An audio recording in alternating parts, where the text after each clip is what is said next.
ចង់ត្រឹមតែឃើញភ័ក្រអូនមិនបានខ្លួនក៏ให้ទៅចោ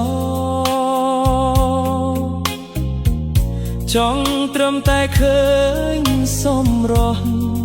រូបនាងមិនដែលឃើញសោះស្រស់អើយសែនស្រស់ម្លេះទេចង់ត្រឹមតែឃើញដំណើរ